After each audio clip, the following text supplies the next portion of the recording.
Hey folks, back with another video. Let's dive into what stories got my attention today. Now, before I start with the video, I am going to start with congratulating President elect Joe Biden. He showed us an alternative way to run a campaign, and it seems he has succeeded. I just hope that President Joe Biden does not make me eat my words. Anyhow, continuing with what are the some of the stories that got my attention today. Now, according to a statement issued by the Ethiopia's House of Federation, the transitional government is to be established for the Tigray region, which will coordinate with other legitimate government bodies on ways of discarding quote unquote unconstitutional practices in the region. It will also have the duties and powers endowed to the executive of the regional state. Now, the transitional government's mission is to lead and coordinate the executive body, assign individuals to lead the executive, ensure the rule of law is respected, facilitate the conducting of election in the region, approve regional budget and prepare plans, conduct other duties assigned by the federal government. In fact, it's going to be the new government. The transitional government will also oversee all the resolutions adopted by the House of Federation, including the approval of the intervention by the federal government in Tigray regional state. Now, Ethiopia House of Federation approved resolution to establish a transitional government in Tigray regional state. The decision means the regional state's legislative and executive bodies elected in the region on September 09 will be suspended. For all intents and purposes, I think the civil war is here, as I have been saying in some of my previous videos, and it is here. There is nothing. I mean, if it quacks like a duck, walks like a duck, swims like a duck, it's probably a duck. So it has, for all intents and purposes, all the qualities of a civil war.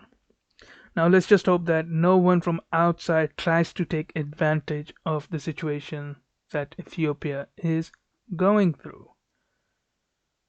Moving over to the Caucasus region, in specific the conflict between Armenia and Azerbaijan, the Azerbaijani forces have taken control of the strategic key city of Shushi in Nagorno-Karabakh, where fighting with Armenia has raged for more than a month, the country's president said on Sunday. Now, in a televised address to the nation, President Ilham Aliyev said, quote, "Shusha is ours, Karabakh is ours," end quote, using the Azerbaijani version of the city's name. However, Armenian Defense Ministry spokesman Artsrun Ovanesyan said on Facebook after Aliyev's claim that, quote, "Fighting in Shushi is continuing, wait and believe in our troops," end quote. Now, Shushi is of significant military value because it sits on the heights just outside of the region's capital of Stepnakert and lies along the main road connecting Nagorno-Karabakh with Armenia. Aliyev vowed to continue the fighting until Armenia withdraws from the territory. And naturally, Azerbaijan's chief ally, Turkey, welcomed the claimed victory. Now, it seems that the two sides will fight until they feel they have an upper hand, so then they can sue for peace that is advantageous to them in a bid to consolidate their claim and or power in the situation. Moving on, hundreds of Belarusians were reportedly detained in Minsk on Sunday in the latest anti-government protests since the disputed election in there against President Alexander Lukashenko. Now, after an initial gathering in the center of the capital was dispersed by security services, demonstrators spilled out across the city with groups of protesters staging same demonstrations and holding the red and white flags of the opposition. A video showed black-clad security service members carrying batons, chasing protesters, and taking them away in vehicles. So basically, it was the replay of what's been happening every weekend since all the I think it's nearly 13 weeks so far.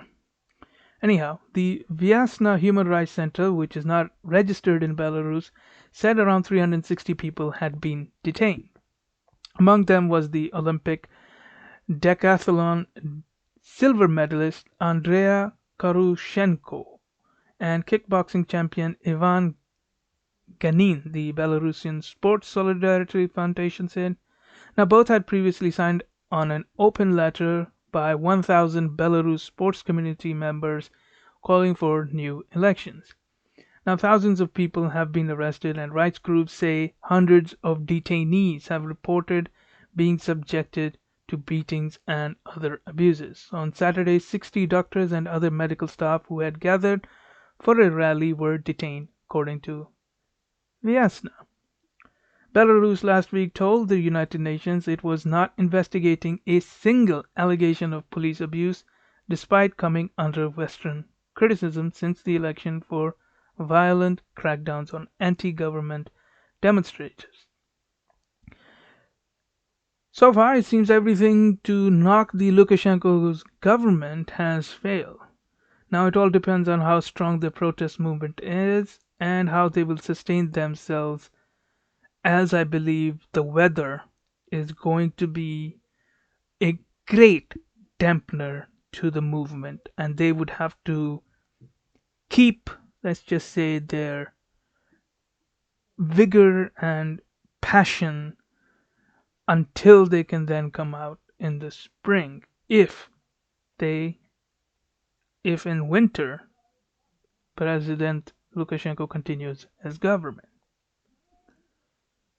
Moving on to Thailand, the group, estimated to be as many as 10,000 people by Reuters news agency, were marching to the royal palace to give message to King Maha Vajiralongkorn.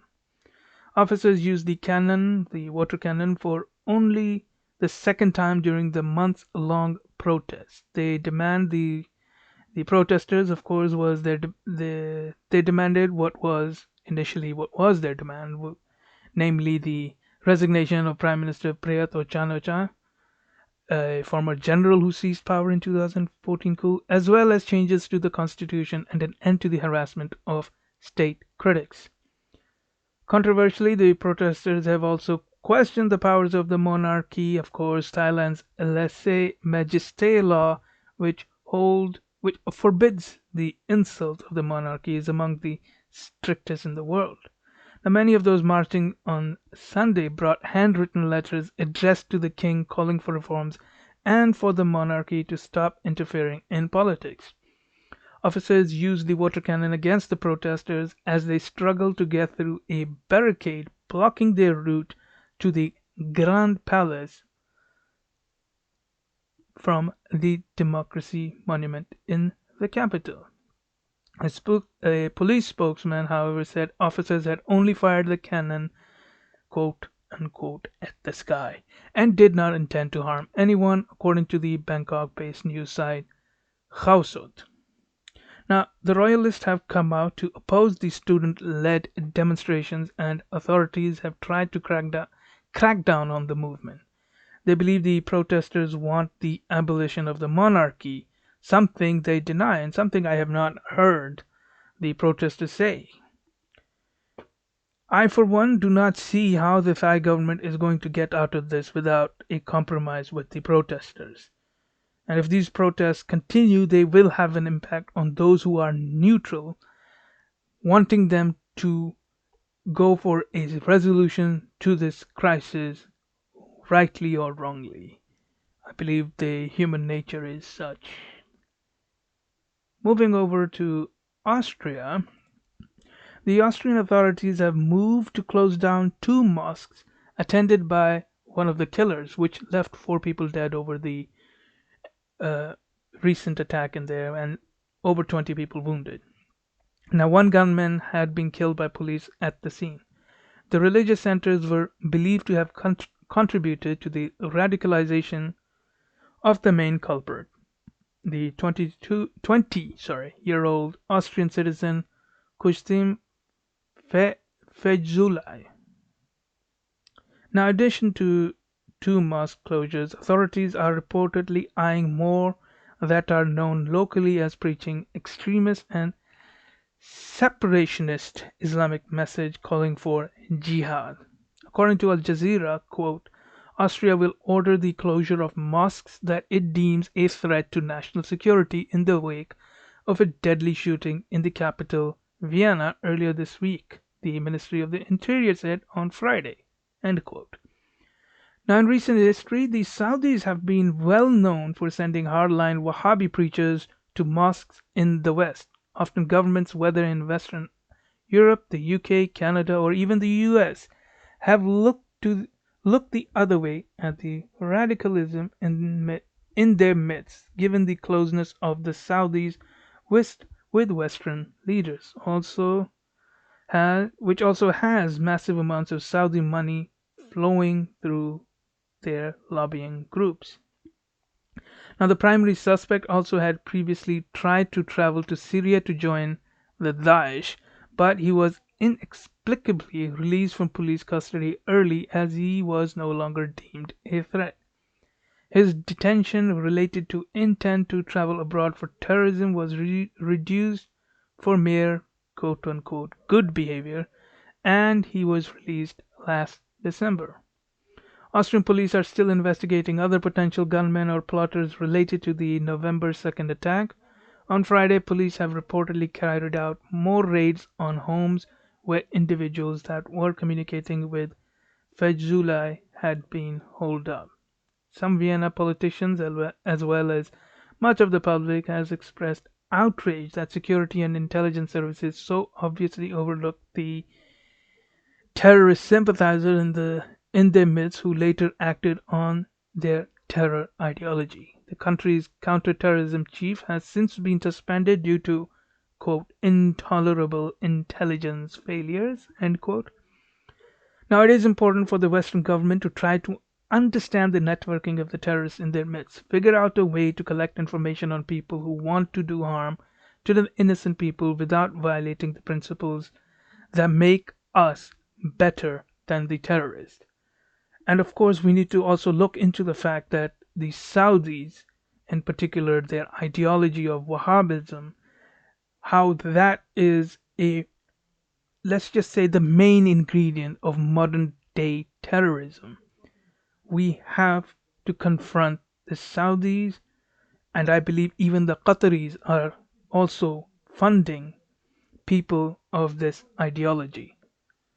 We must demand the Middle Eastern governments to abandon such terroristic ideology, and that they have to do their part as well.